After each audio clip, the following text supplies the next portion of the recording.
Crawford here, psychologist, speaker, author of 8 books, host of 2 PBS specials. Here again to bring you another tip on how to help you create the life you want. Specifically, how to use my life from the top of the mind system to bring more clarity, confidence, creativity to everything you do. Today, I want to look at the concept of responding to insults or unwarranted criticism. And I think we've all been there. We've kind of had somebody say something to us that was insulting or criticize some aspect of who we are. And we find ourselves kind of taken aback and reacting to that, either maybe defending it or telling them they shouldn't do that. And of course, they never say thank you for sharing. They always just criticize our criticism. It doesn't get us anywhere. So what I have kind of come across recently is the concept from an organization by the name of the Conscious Leadership Group. Very interesting. Look them up. I think you'll enjoy it. They have a video on YouTube that talks about living above the line or below the line. And they talk about above the line living in curiosity. And I'm finding more and more the idea of curiosity being a wonderful way of dealing with almost every aspect of life. Now, there is a curious brain and a reactive brain. So what I call the top of the mind, this upper 80% of the brain, called the neocortex, is where our curiosity comes from. And curiosity stems from confidence.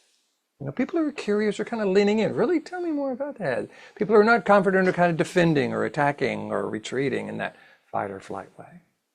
So, how can we use neuroscience and curiosity to respond to an insult or unwarranted criticism?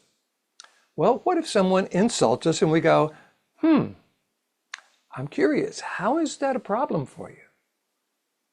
You know, what are they going to do? Because they're not expecting that question. And that's a great way of dealing with someone who's kind of attacking or criticizing you, is ask them a question they're not really expecting. Think maybe, well, it's not a problem for me, but probably ought to be a problem for you, because you go, oh, well, good. It's good to hear that it's not a problem for you. Now, do you remember the other day when Uncle Joe was kind of mentioning, in other words, you begin to change the subject. So now you have control of the situation. I like to think of us as kind of Aikido masters. You know, we're centered, we're balanced. Someone throws a punch or criticizes us or insults us, and we go, whoa, really? Well, I'm curious. How is that a problem for you? And then if they keep going, say, well, it sounds the reason it's a problem for me because your appearance reflects poorly on my blah, blah, blah, blah, blah, blah, blah. You can go, well, gosh, I didn't know my appearance was that important to you. How's that working for you? You see, isn't that great? Because what you're doing is you're not telling them they're wrong. You're not trying to say, stop criticizing me, stop insulting me. You're just asking a question. And it's what I call a top of the mind question. It's a question that requires them to think about the answer. Because generally when people are insulting and criticizing you, they didn't wake up thinking about doing that. They just ran across something and came across their mind. Blah, blah, blah. They're going to tell you blah, blah, blah, blah, blah, blah.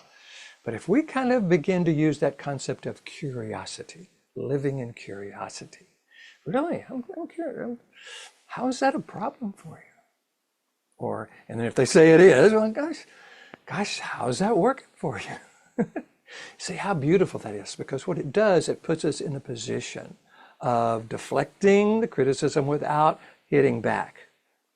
There's a quote that my wife, Georgia, came up with. It says, the tact is the ability to make a point without inflicting a wound.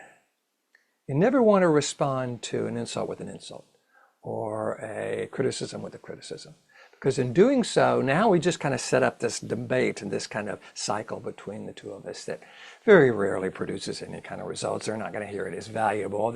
And we're not going to either. So now where do we go with that? But when we get to the point where we can hear any criticism, any insult, and get curious and say, well, guys, how's that a problem for you? Or how's that working for you when they say it is? Now we're in a much better position to begin to influence the conversation. And when we are in a position to influence the conversation, we don't go to that old reactive brain where we get real defensive or want to fight back. This is what I call life from the top of the mind. It's a philosophy that I've created. I get to go around the world speaking to organizations about how to access this clear, confident, creative, curious part of who you are pretty much in any situation.